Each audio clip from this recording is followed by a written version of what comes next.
This is Inside Cross River. The program tells you everything that is playing out in Cross River State. We've been working in tandem with the Policy Trust of Government. This is one government that the people are very clear categorically on specific policy issues, and that's the reason why you've been having these trending reports on social media and many quarters as what is bloating the wage bill of Cross River State. So we had different versions. Today I have the privilege of speaking with the former Auditor General of Cross River State, Mr. John Odey. Welcome to the program. Thank you, Beatrice, and it's a pleasure, viewers. For me, I'm very excited. I want to thank you, first of all, for the access. Thank you. Specifically, I want to ask this question because a lot of people really want to know what is wrong with the wage bill of Cross River State. Why are we having duplications, and where are there so many complaints regarding their inability to get things right till now regarding the wage bill of Cross River State? So my question to you directly is, what do you think is wrong? Because you are a forensic auditor. What is your own take? Thank you very much. It's a multi-million-dollar question, but permit me to start by saying that before I was appointed Auditor General, I was Cross River State Chairman, Trade Union Congress of Nigeria. I was Cross River State Chairman, Association of Senior Civil Servants of Nigeria. Okay. I was Chairman, I was Secretary of Joint Public Service Negotiating Council in the state. So I was like 3 in 1 at the time when I was in labor. And it was labor that propelled me to being chosen as SSA Payroll, a position that I did not accept. I did not take that position as SSA Payroll because I had to write to the governor to say I would prefer to be a civil servant, a director, and assist in a committee made up of about other 5 members to reduce the payroll in a manner that he will be able to continue to pay. And the governor in that meeting told us that if we don't assist him to reduce the payroll, we should read his lips. He will not pay salaries again. And that Benue State were owing salaries of about 21 months. So for those of us who volunteered ourselves to do that job, we did it and sacrificed for the generality of the civil servants. Now, I was appointed Auditor General in May 2020. As Auditor General, I had a lot of financial transactions pass through me.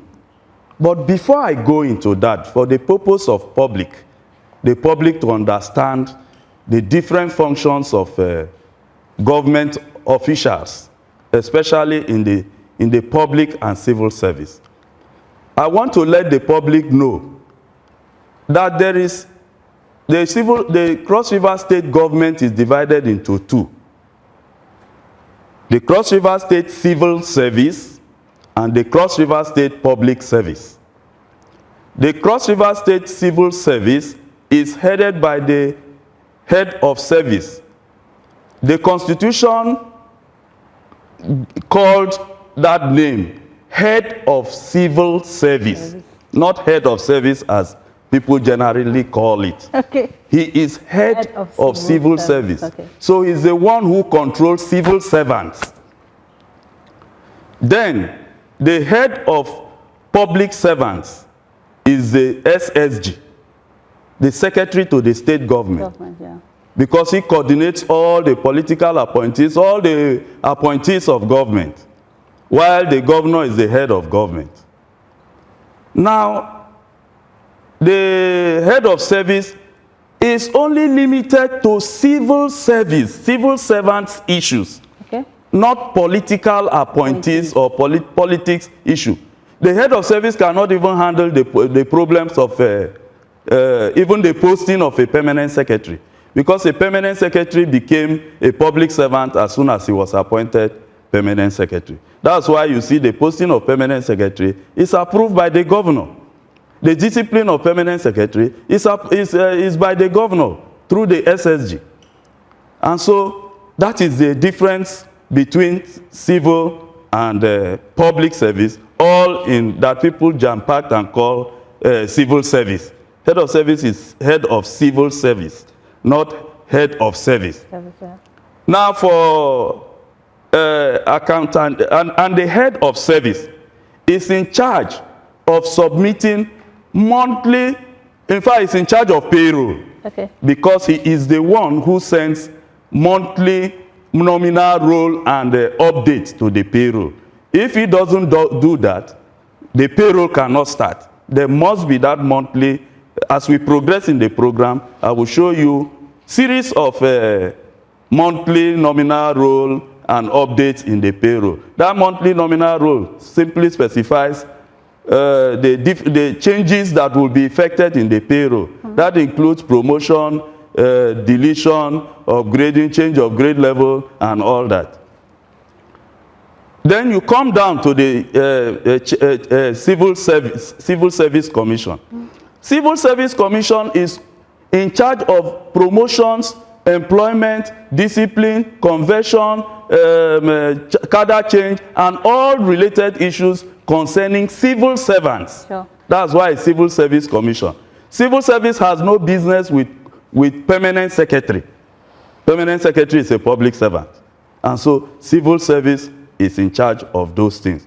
And it is Civil Service Commission who orchestrates whether significant or insignificant change in the payroll, because its action will lead to a consequential increase in the payroll.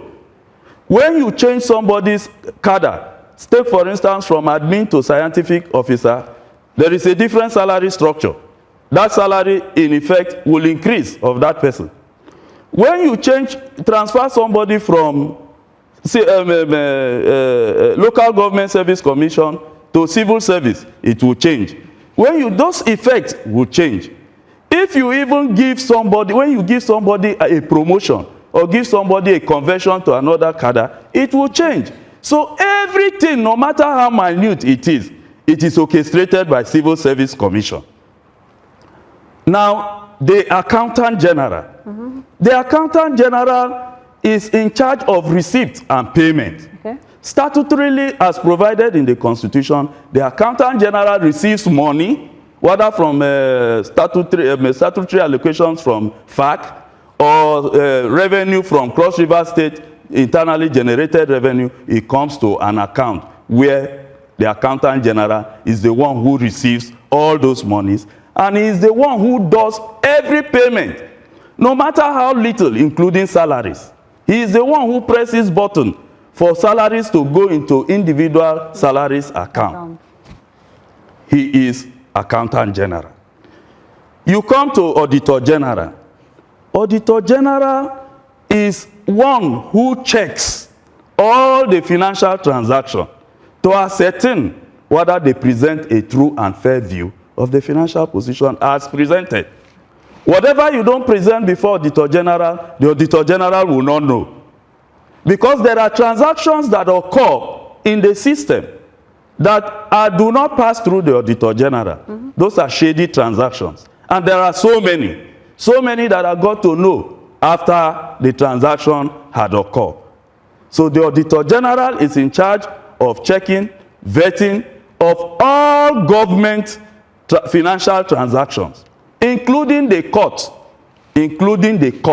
all in the whole state. He checks everything. And so you can see how privy I am to all government documents. So whatever I say or do, it's in line with the documents that I have seen, because audit is evidence-based. You cannot just talk without an evidence.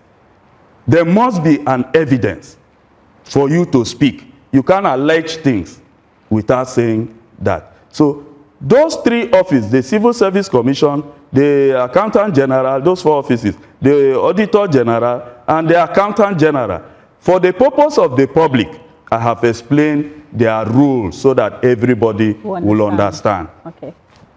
Now, the payroll, why I was brought into the payroll was simply because there was a meeting between government and labor.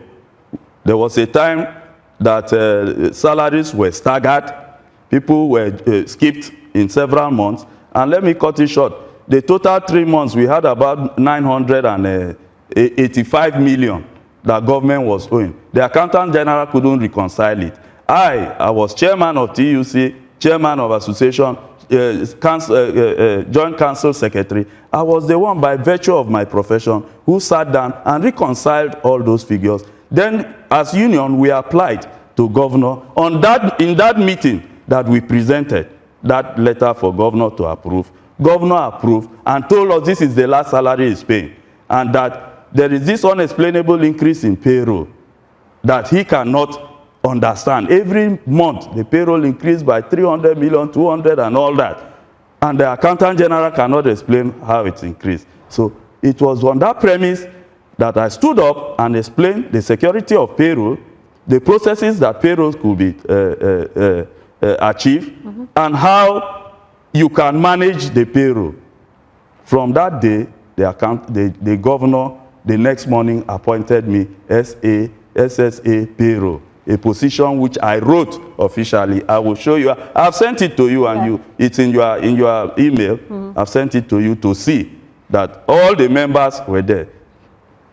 Now, the issue of payroll, like I said in Heat FM, the issue of payroll is orchestrated by Civil Service Commission, the head of service, and the accountant general, specifically for this particular increase in payroll that is giving this problem. I've been out of government for 9 months. For this particular issue, I raised an issue bordering on fraud. That issue was that the government, the ESCO in Cross River State gave an approval of 5,000 civil servants to be employed into the state. That approval was to kickstart the process of employment.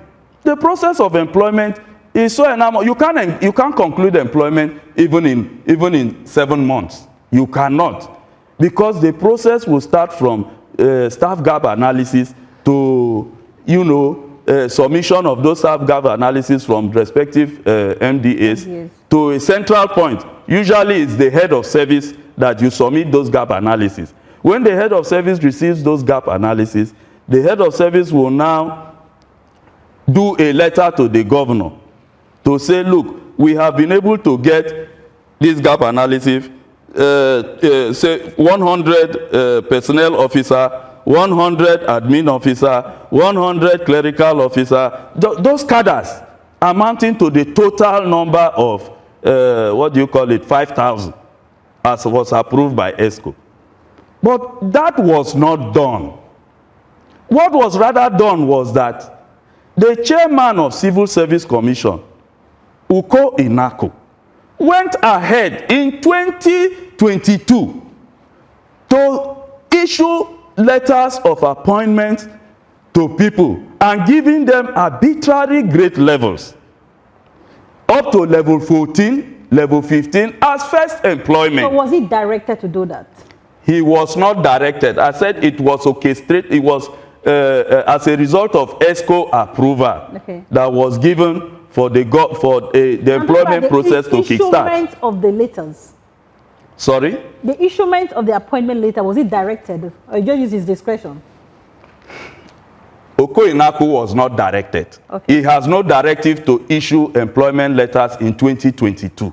Okay. He had no directive to issue employment letters giving arbitrary grade levels as a point of start of up to level 15 and level 14. He has none. But that is what caused this payroll. Then there is a second aspect where the governor wanted before, because he knows the process will be long. And he wanted employment of people in special areas. I mentioned in my radio interview that there were 3 officers who were asked to do that. One of those officers was the head of service. The head of service, I listened to his interview. He said another officer, I mentioned the second officer as Chief Okim, the man in charge of what they call it, Cross River Infracross. I've forgotten his name. I think it's Chief Ake. Matthias Ake. Now, that letter that was that the governor asked for employment were in special areas, and I think there are about 100 or so. When they now employed, when they now issued, wrote that letter, that application to the governor approved on the surface of the letter. The original letter, the governor approved on the surface of the letter. Okay. It has attachment. They came and detached that attachment, solicited names from people, and elongated that list. You and I know that signatures could be forged, especially as governor is not in office. They can forge the signature of the governor, impress it on whatever thing now, and flash it to you, and say this is the letter. But those things, you cannot forge it because they know the governor cannot come out now and tell people, I am not the one who gave this and all that. They know they are doing that because I watched their interview. So the governor gave that, and they now detached it, increased the number up to 500, then sign at the last page, so that it will mean that the governor approved everything, including the attachment. Because when governor approved, the letter doesn't go back to him. The letter will go around the system, and it will employment will be given. You know, so that is it. Now, when Okoinaku issued all those letters, including letters of promotion, Okoinaku will issue people letters of promotion, lift you from level 13 and give you acting directors. I have those things here, which I have to show you. I have them here. So can we see the letters? That's not it. Okay, this is your mark.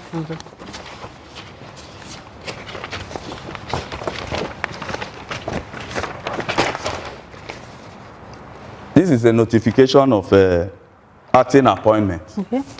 Can we take this? Please, take it very closely so that the public will know, because what I saw them issue show that time. It's not something bright. These are all notification of promotions.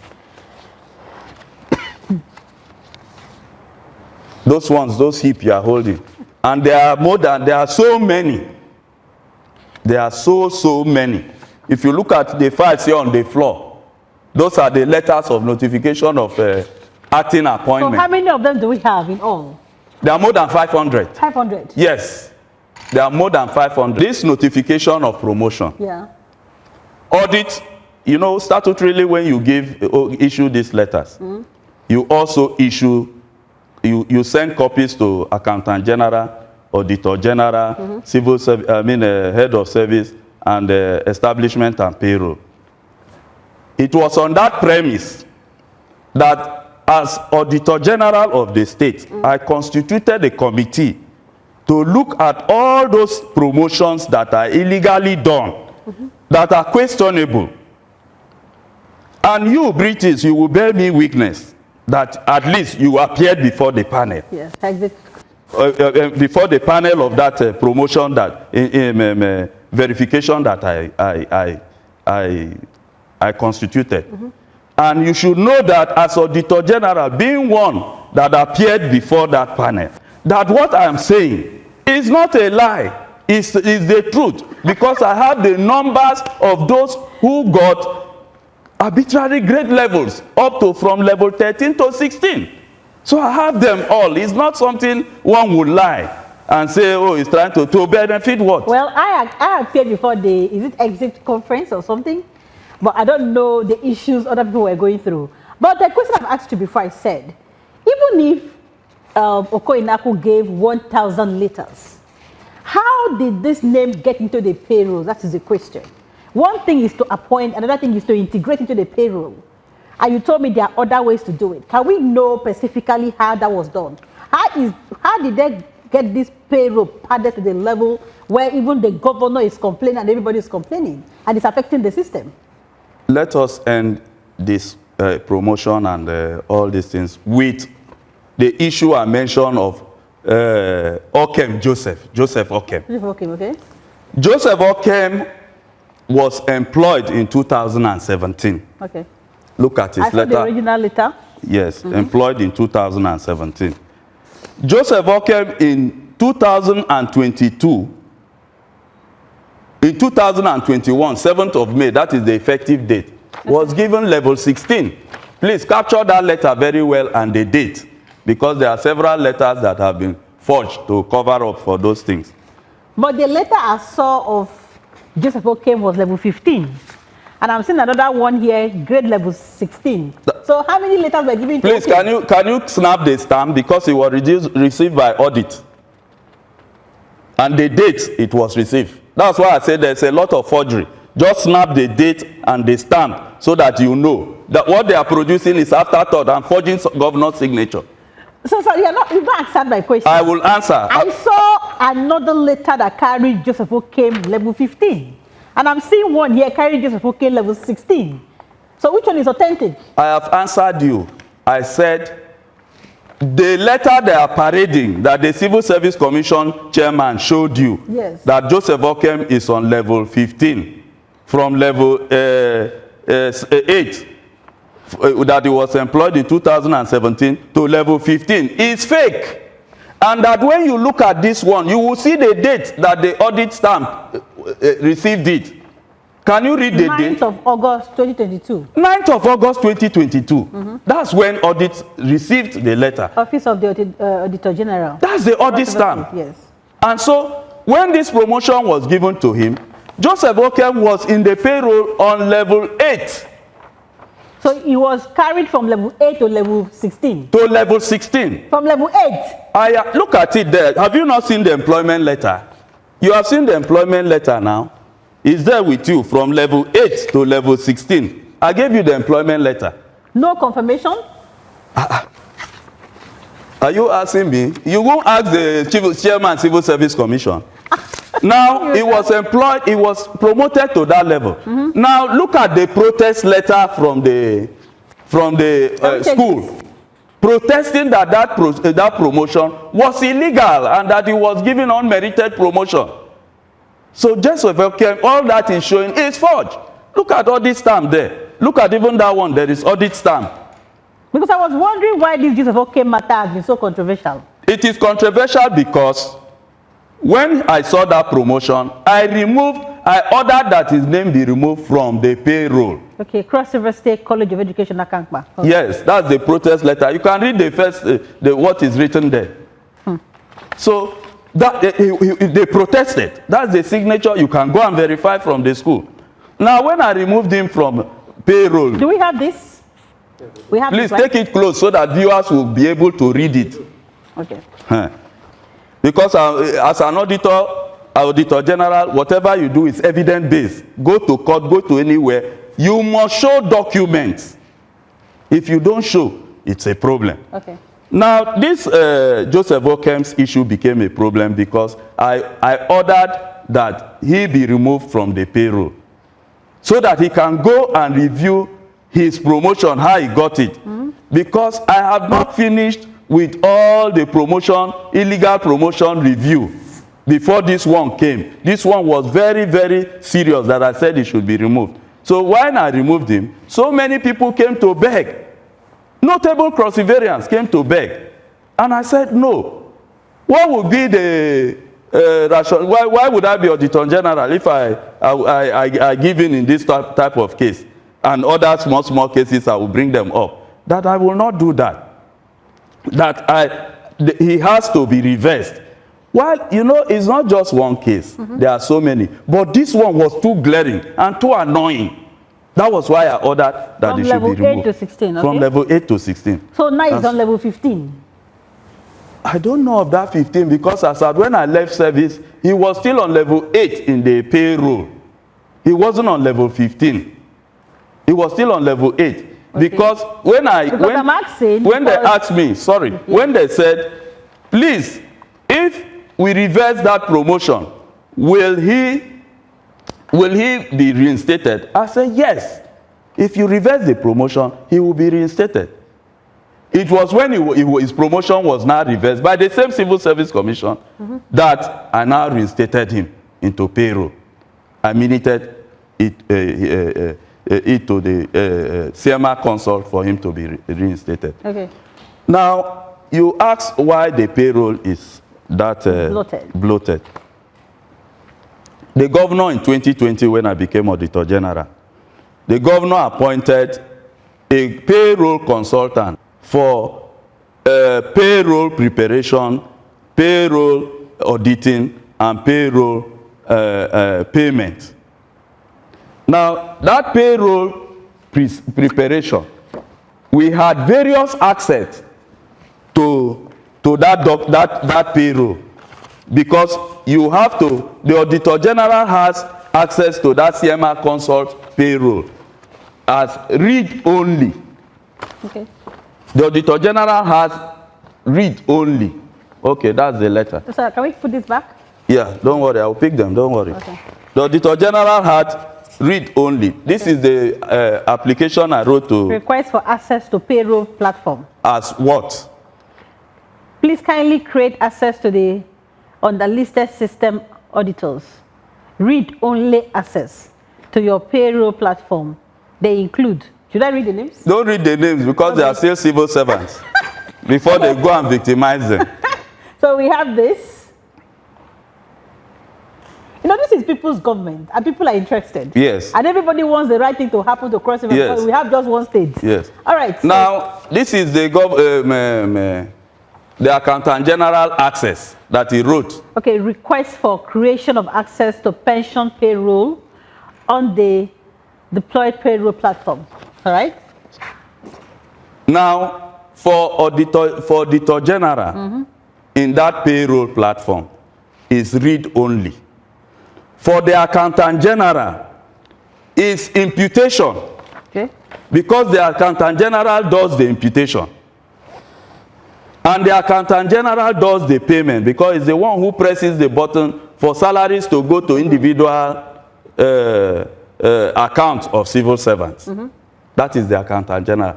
Audit had only read only. But I was told it is the responsibility of the Auditor General to track illegality. That is the read only. The read only will be that when you read and you see, that is to check the payroll. Sure. When you check and you see there are infractions, you return the payroll back to CMA consult. Okay. That and note your infractions and say, look, on platform and number and reference, you have this and that and that. Please correct it. On this, you have this and that and that. Please correct it. So were there any incidents where those inconsistencies were discovered? There were several incidences. Okay. Even the CMA consult stole our money. Okay. The payroll consultants. Okay. I issued them query.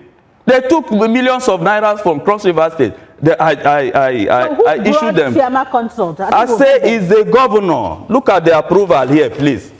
This is the approval of. Where is it? Just hold on. This is the approval of CMA consult. Okay, so these are the people that were in charge. They were in charge of the payroll. I became Auditor General from 2020. Okay, from there forward. From there forward. You don't know what happened before you came? I don't know what happened. I won't say I don't know what happened because I am a traditional Accountant General staff. Okay. I rose from there through the ranks till I became Director of Accounts. So I am an Accountant General staff. I know the problems associated with payroll. Okay. But I never worked in payroll. Payroll, okay. At some point, I have headed inspectorate. When Okim came and took over, Effium retired and I was in charge till Okim came and took over. So I know the problems associated with payroll. I know it very well. What happens in payroll? It was just in 2015 that this problem started coming. Okay. Otherwise, the problem of payroll used to be maybe those small adding of allowance to people so that somebody will go and when he collects salary, he comes and give you 10,000, 5,000, all those things, those pilferage in the payroll. So what made that humongous difference in 2015? What made that politicize the payroll? What made that difference in 2015 was that when Governor Ayade came on board, he gave people access and gave them latitude to do their jobs. People were now going to their accountant, and the days of Joseph Adie is the darkest days of Accountant General's office. Why? Because the man knew he came from outside. He was in raw material agency on level 12 and was brought from raw material agency here in Calabar that they are not doing anything to office of the Accountant General to resume as Accountant General of the state. Are you saying he wasn't qualified? Accountant General, you must be a director of accounts. Okay. In the state, you must have studied the processes, you must have followed. Usually, it is the head of the director of treasury that is usually the head of the succeeds the Accountant General. Go and check in all other states, because you as head of treasury in other states you are referred to as a deputy Accountant General. All right. Because it's a position that you now succeed your boss. But what happened in 2015 after the former Accountant General left was the bringing of Adie, who was not in state civil service, who was brought from federal civil service, from even assuming he was even in the headquarters, at least he would have been working to know how processes are done. But he was in the raw material agency here in Calabar. So why do you classify his dispensation as the darkest period? It is the darkest period because when payroll office was constituted, and those members that I showed you were constituted and approved by the governor, I was answering SSA payroll by name. I did not receive salaries because I said I don't want to be a political appointee. So it was pro bono. I said, listen, you have the letter. Okay. This is the letter. You can show people to see. And if you want, you can read the letter, let them see, and governor's approval is on top. Okay. I did not want to be a political appointee. Okay. So it was all those staffs listed there. We were the ones who worked on the payroll. You're telling me categorically you did not function alone as SSA payroll. Please look at it there. And you function under a committee. I can see request for monthly allowance to payroll committee. Good. Okay. Look at the members there. Okay, members have... Please, you can just read the up so that you see that I refused. Sequel to my appointment as Senior Special Advisor to the Governor on Payroll, I wish to humbly and respectfully bring to your Excellency's notice that I would prefer to maintain and earn my salary as a director in the state's civil service, while carrying out the assignment of reducing and stabilizing the state payroll in furtherance to the actualization of the aforementioned assignment. I have engaged 5 competent staff to assist in the realization of this objective. They would be placed on monthly allowance along with me as follows. Exactly. So we had John M. Odey, Isamo. Don't read others. Okay. So that they don't go and victimize them. You know, these things are going to be live. Of course. So there are those staffs there. Okay. We worked. Okay. Now, what we discovered is that people were issuing lists, sending lists to the Accountant General, to payroll. All right. People appeared in the payroll who are not civil servants. All right.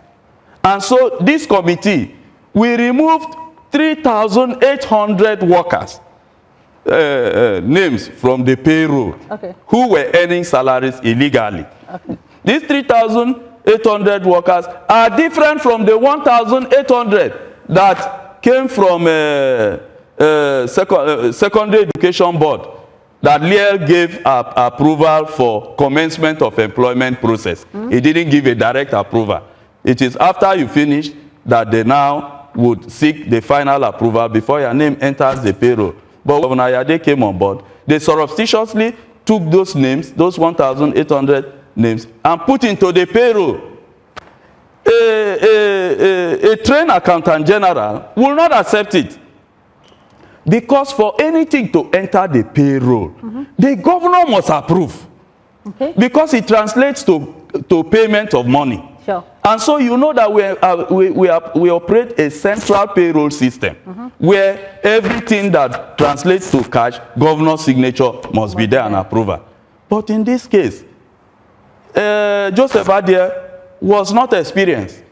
They sent it to him and he asked that they should payroll them. People will bring lists. People who think they were strong in government, that 2015, will bring a set of lists and give him. He will ask that they should put it in payroll. They will bring this one. He say put in payroll. And so the staffs that are working in payroll have no option. You cannot challenge the accountant general. So all the names were going in. So when we came as a committee, we took a decision to take payroll of May. We went up to even April. Payroll of April, cross-match it with payroll of June that Governor Ayade paid. When we cross-match it, that's when we saw all those names that entered the payroll as Ayade came being brought out. So we cross-match it with June, July, August, September, and all. So, but when you check payroll of June, you won't find anything. Payroll of July, you won't find anything. Payroll, it was about payroll of I think December or thereabout, when the period that Joseph Adie came on board, that we started seeing all those things into the payroll. My question to you as a forensic auditor, you knew, according to what you have said, that the accountant general was not competent. What was your recommendation to the governor in that regard? Because you were brought on a rescue mission. I was in ESCO when you gave that presentation and the governor said, come and help Cross River State. I could remember the words of Governor Ben Ayade. He said, I will want to appoint you now to come and help Cross River State. We want to get it right. But you came and you saw the lapses. What was your recommendation? How come the lapses remained to the very end? This is the issue. When I came on board in 2020, the accountant general had been there in Governor Ayade's first tenure. Okay. In 2020, when I came on board, the governor did not want to see the accountant general present anything to him because he cannot explain. He couldn't explain anything to the governor when he go there. Wouldn't that be the right time to change him? Now, if you understand the duties of the Auditor General, the duty of Auditor General is to check the correctness of documents presented to him. Okay. My position does not include going to ask the governor to remove high-level appointees. If you had asked me to remove high-level appointees, maybe more than 30% of his government would have gone. But you were giving recommendation on how to get it right. Yes. What if getting it right involved removing the high-level appointees? I cannot recommend. Those are Joseph Adie is not a career appointee. Okay. He's a political appointee. Okay. Because he wasn't a civil service. He didn't grow from the civil service in Cross River State to that level. It's like I would have gone to recommend that Koinaku should be removed from service. I have no such power. So that means you're part of the problem. I am not part of the problem because it's not. Listen to me, it's not within my jurisdiction to do that. Okay. It's not within my power. I act within the ambit of the law. The Constitution is the one that gives me strength to do whatever I'm doing. The Constitution never told me that for public servants, you can remove them, advise the governor to remove them. But the Constitution gave me the power for civil servants. You can advise that they should be removed. Okay. If you are just joining us, the program is Inside Cross River. This is one interview I've been waiting for. I know a lot of people of Cross River State want to hear the standpoint of the former Auditor General of Cross River State because he has the right of reply. Everyone in the people's government has to be able to defend themselves one way or the other. We are not passing anybody through any form of media trial, but we are just trying to get a credible process, and that's why it's very fundamental that people should speak up. And we've been engaging with the former Auditor General, and it's been quite thought-provoking. All right, so sir, let's go back to you. You were to give us an explanation why the payroll is bloated. So can we just get the specifics?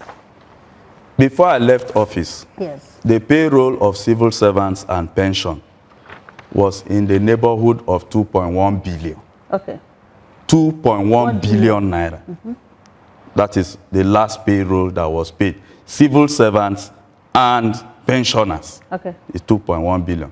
There is no reason whatsoever why that figure should rise beyond that. Rather, it should reduce because people were retiring okay, in their droves.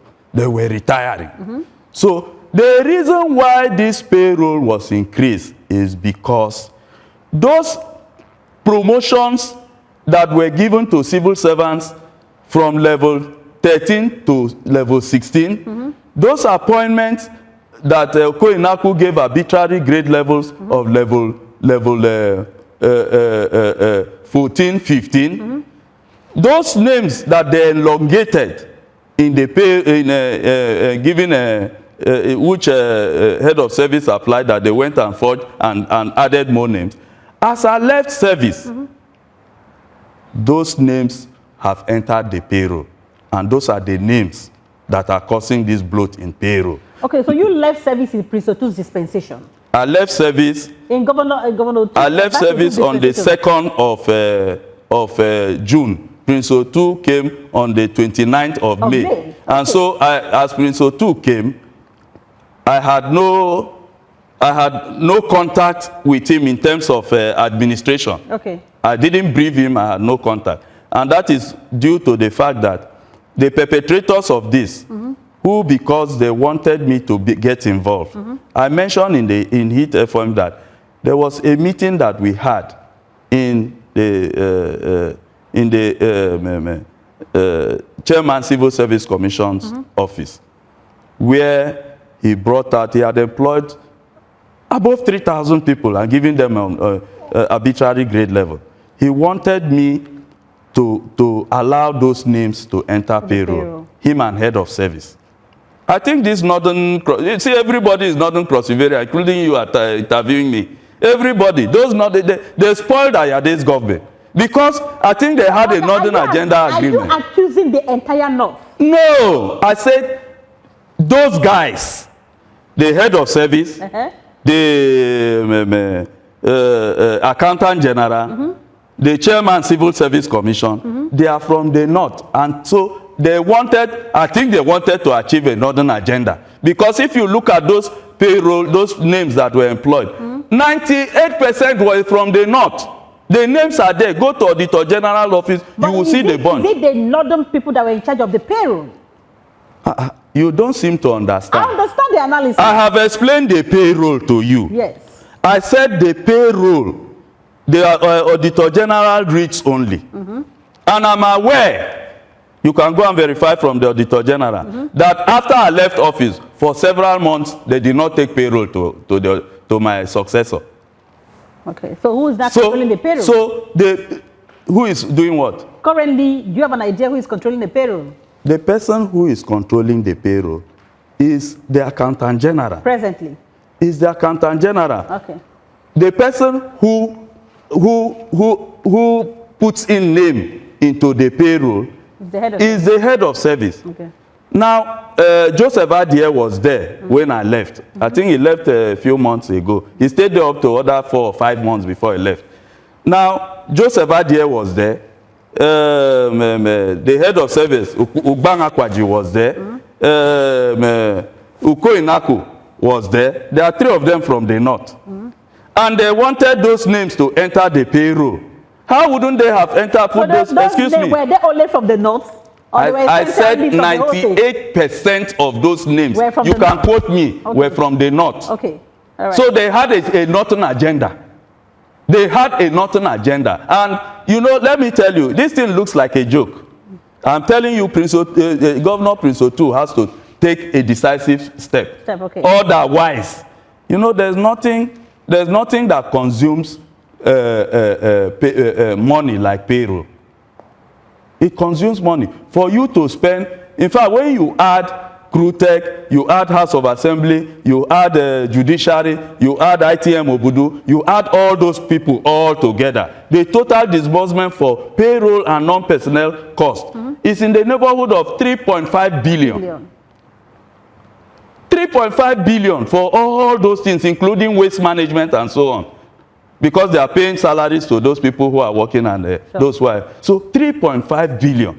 A state that will be taking out 3.5 billion every month. What is the allocation? 2.2 billion for salaries and pension, including this other non-payroll personnel costs. It gets to that amount, 3.5 billion. So these guys wanted a northern agenda where they want to push me out from service, pay the social media, because they have money to pay all those things, and me, I'm an auditor, I don't have time for all those social media things. They paid money to escalate the matter, made it in a way that John became a very bad man, and people said John should go, and put my family into danger because he was displeased. Just give me time. It was discussed all over. Now, those people, as I left, they connived and put all those names inside. And if they didn't put all inside, they will be putting in bid. Because see, anybody you give an appointment letter, he has gone through the processes, he has gotten image capturing, he has done everything. The day you don't, if you don't put him, one day he will find himself in. But head of service categorically said to me that he never called for any image capturing, no documentation was done. Please, my dear sister, there are documents in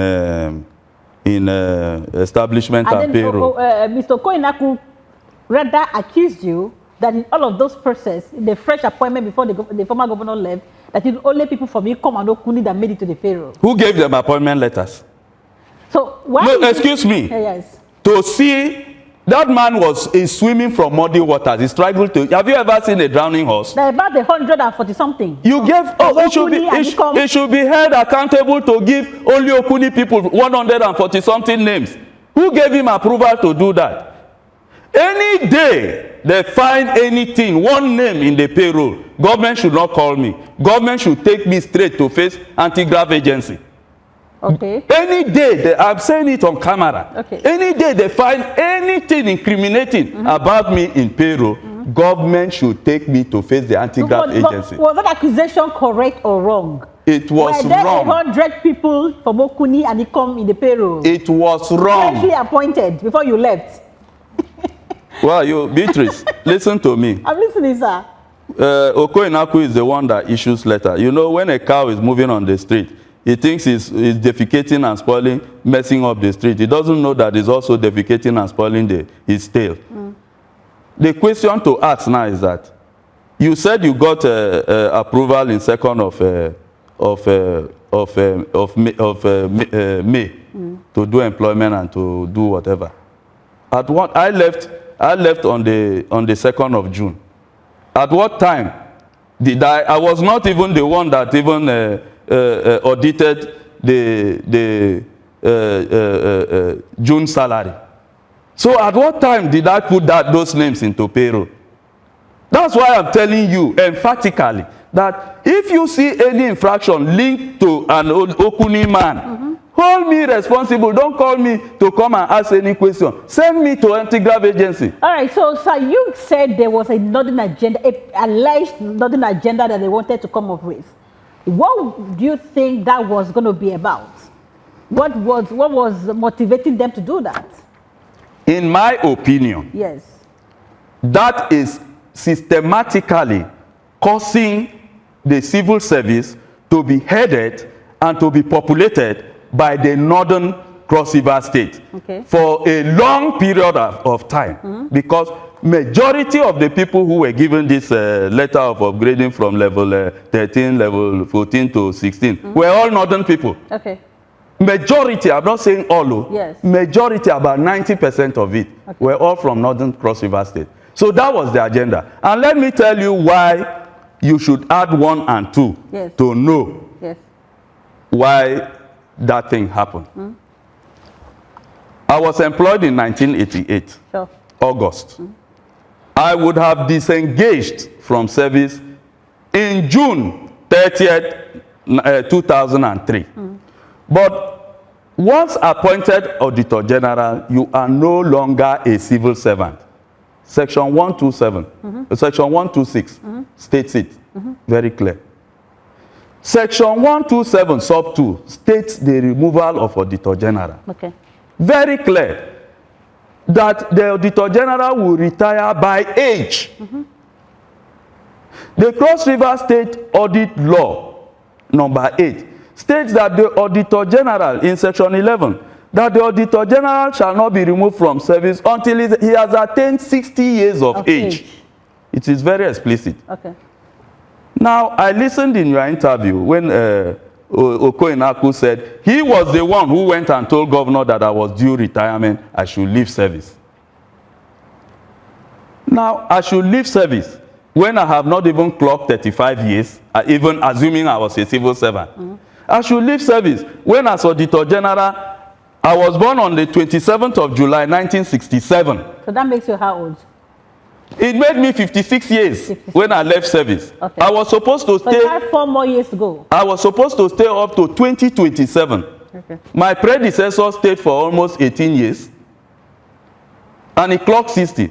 Now, you went to governor and said, you told him all lies, all stories. Because we had that altercation, I refused to allow those names enter the payroll. You went and told him now I'm knowing that he's the one who told him for me to be removed. I have been removed and you have done what you wanted to do. Why have you not gone to tell the governor, if you had nothing to hide, in like manner, that the successor of John Odey, the present Auditor General, had retired in December? Please, let her also go. Oh, the present Auditor General has retired. The present Auditor General, by civil service, yes, she had clocked 35 years. And by age? By age, she will not go because she has not reached 60 years. Okay. So constitutionally, she will stay until she is 60 years of age. Okay. Look, I didn't want to get involved in this thing because I know the Auditor General office, like I always say, is the poorest and the least funded office. There is nothing for you to struggle. Otherwise, the Board of Auditors in the whole country had asked me to go to court. I have 5 judgments from the court that you go to court to challenge that Section 127 sub 2. And all of them were reinstated and paid their money. But I didn't want to do this because I am part of the process that brought Prince Otu into government. Okay, so if you were part of the process and you mentioned that you didn't have access to him, as a principal officer and a very critical part of government, why didn't you have access to him? Prince Otu came, let me repeat it again. Okay. Governor Prince Otu came on the 29th of May. He resumed office and left. Yeah. And so I cannot bump into him. You give him time to settle. Now, on the 2nd of June, count 27th of May, 29th of May to 2nd of June, excluding weekends. Okay, weekends. Okay. How many working days? We didn't have up to 2 or 3 working days for me to go. I cannot bomb on him. You allow somebody to sit down, read the handing over notes and things around him before you can approach him. I am saying that I couldn't go to court because I would be laughed at. I am part of the process. In Okim local government, in my ward, I am the ward leader. Okay. I know what I put in. I know how I fought for him to win in my ward, in my polling units. Now, excuse me, for me to go, for people to now hear that I have taken government to court under the leadership of Prince Otu, it will be it would be a very shameful thing to me. And Prince Otu is somebody I respect so much, right from the days of his National Assembly. He's somebody who has reached out to people, who has done a lot of things. I've spent more time in Cross Rivers, in Calabar, than my village. In Calabar, I should be even more recognized than my village, because I came here in 1987. Since then, I've been in this Calabar headquarters, walking around throughout. So I have been here, you know. So I know, I read all, I looked at his trajectory, I know the kind of person he is. And I didn't want to cause any problem. I left. Otherwise, I would have gone to court. All right, so before we navigate to other issues, would you categorically say that the Northern Agenda was achieved? The Northern Agenda was achieved because those letters were issued. Number two, those names have entered the payroll. Okay. Those letters were issued. Okay. I am saying that if the payroll is above that amount I'm calling now, because it should be below 2.2 million, billion. If it is above that amount, those names have entered inside. I am strongly convinced that those names entered. That's why Governor Tu is shouting bloated payroll.